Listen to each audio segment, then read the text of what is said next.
Welcome back guys to another Project Jude devlog. This is episode 2 since we reworked the game. Now if you don't know what I'm going on about, I suggest you watch my previous devlog. It's pretty epic if I don't say so myself. Now before we begin, I would greatly appreciate it if you were to subscribe. It's completely free and you can always change your mind later. So in the last episode, we did quite a few things, including implementing this gun.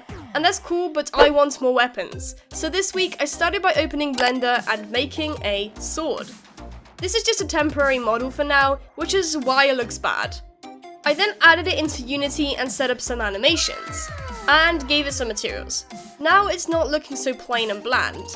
Then, for about an hour and a half, I tried to fix the animations that I just implemented, because suddenly they just stopped working. People on my Twitch understood the pain. By the way, check me out on Twitch, twitch.tv/officialzyger. In terms of the logic for the sword, it's super simple. I just check for an input and then call a function called swipe sword, which does all sorts of things like trigger the animations and a bunch of other little things. After fixing it up, I made some cool trail effects and particles to make it look cooler, because apparently particles make things look nicer, which they do. At this point we had a cool sword that can slash, I guess, but honestly it doesn't actually do anything and kind of phases through the wall, so it's pretty much pointless. And currently there is no way of switching between weapons, which means having multiple of them is irrelevant. Originally, I decided to use hotkeys and the scroll wheel to switch between weapons, but that caused issues in animations overlapping and stuff, so I threw that idea in the bin. Because honestly, I'm sick of trying to debug animations at this point. After much thought, and by much thought I mean like 2 minutes, I decided to make a weapon wheel instead. Now for those who don't know what a weapon wheel is, it's essentially a pop-up that opens up and allows you to select what weapon you want to equip. GTA uses it, and so does Fallout, and it's pretty cool. It also limits how fast the player can switch weapons, which is definitely something I want. So I made some simple graphics in Photoshop, some animations in Unity, and some programming in Visual Studio. All those ingredients made this weapon wheel.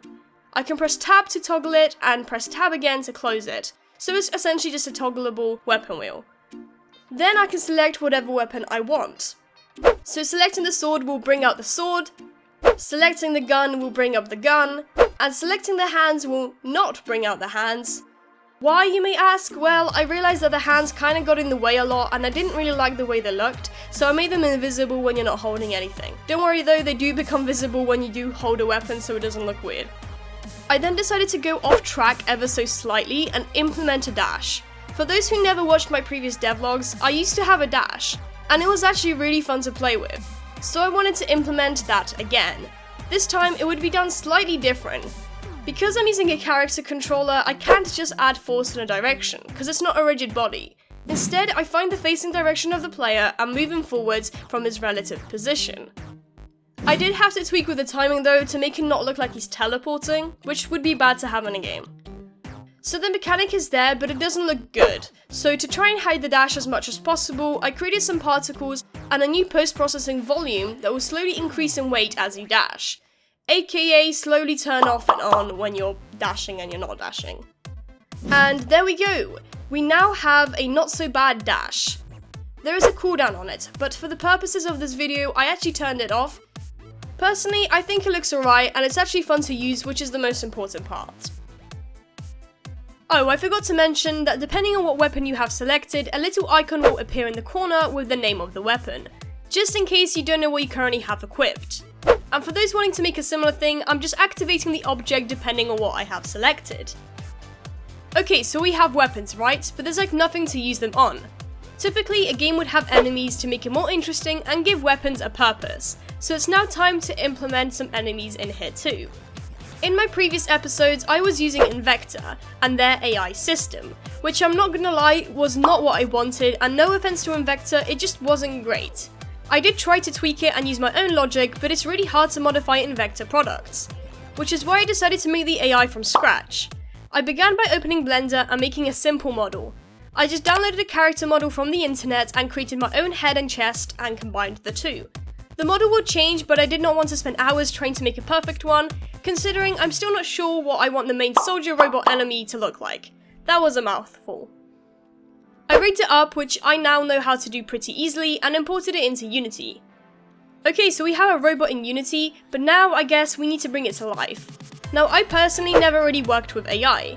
The only sort of AI I did was a simple follow the player AI, which is too simple for this particular game. So to educate myself, I decided to follow a tutorial by a channel named Dave Game Development. Now, his particular tutorial utilized the Unity Nav Mesh agent. For those unaware of what it is, it essentially handles movement and path finding for you, which is pretty cool. However, after following the tutorial, I realized that his AI won't do what I want mine to be. Now, let me explain what I mean.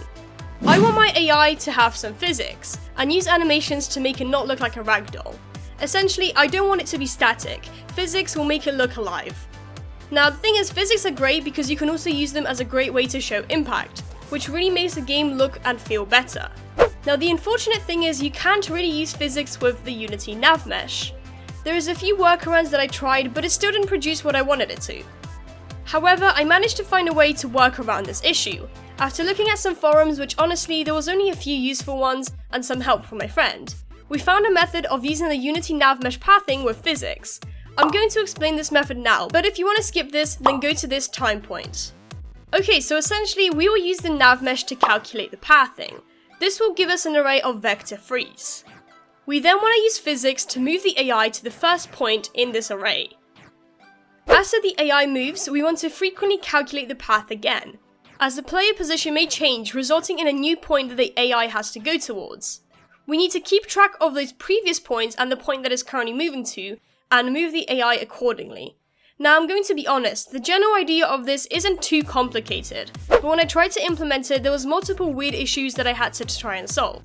I stayed up till around 3 AM to fix the issue and only managed to get it done the next morning. Anyways, the point is, it works, and we can have an enemy track the player's position when in sight and move to it. There is also path finding, so if there is blocks in the way, it will find its way around the block and not try to go through it. It's now time to implement some animations. For the walking animation, I just grabbed one from Mixamo because I did not want to create my own, nor do I have the skills to do so. I then created the idle and hit animation myself, as they are pretty straightforward animations. I set up the animations for the enemy within Unity and made it play the correct animations depending on what state he is currently in. I also made the enemy face towards the player, which makes it look like he's actually walking towards him. Now, you may realize the enemy stops a few meters in front of me. That is because that is his attack range, but I can change it at any point. I then set up the logic for damage taken. The pistol one was super simple as I'm using a raycast, so I can just see if it hits the enemy. And the sword detection was just a trigger, once again nothing too complicated. To make the enemy actually react and give it some game feel, I played a reaction animation and set up a stun sort of state that he goes into when getting hit. So once again, as I mentioned, make it feel more satisfying when you kill the enemies. I added some sound effects and a slowdown effect, and it was done. There is still a few tweaks that need to be added, but I'll do that for the next episode. So that is all I did. I'm now going to play some footage that I recorded of the game, which I think is pretty cool. But I want to thank you guys for watching this video, and I want to thank my Patreons, TARDIS IT Guy, Smoking Vita, and Nicole Dans. If you have any questions, just join my Discord, there's a link down below, and don't forget to subscribe and have a good day. Anyways, here is the footage, and I'll see you guys later. Bye!